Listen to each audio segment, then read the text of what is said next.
حالا من میگم ببینم بهتون پیام میدم. چشم. یا علی خدا حافظ.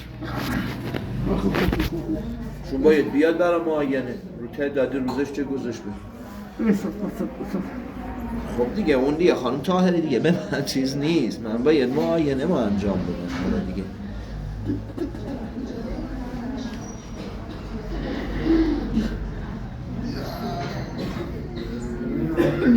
خب باید میمه دوست دارم معاینه بعدشون رسید.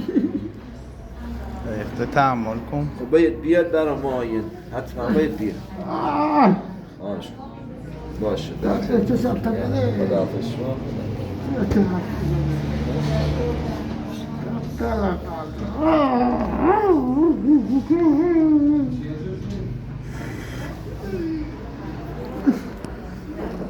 حاجی شلبی پیشونیده چه بذاری رو تختا دیدم اذیت نمیشه. نبوده دریشونی؟ هی میاری پیشونیده پایین بالا آره بینید. خب درد میاد دیگه. درد داره. ریخته تحمل کن.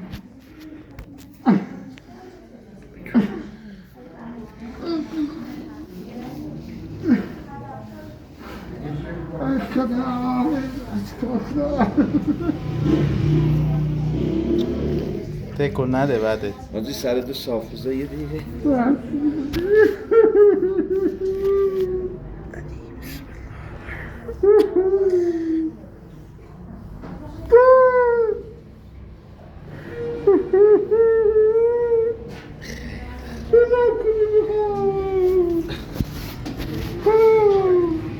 تمام شد گردنه دیگه.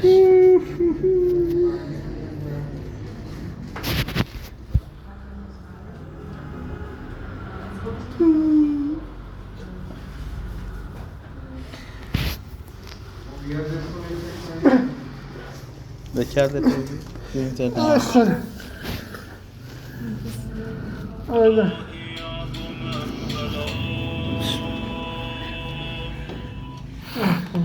سلام نیک. جان.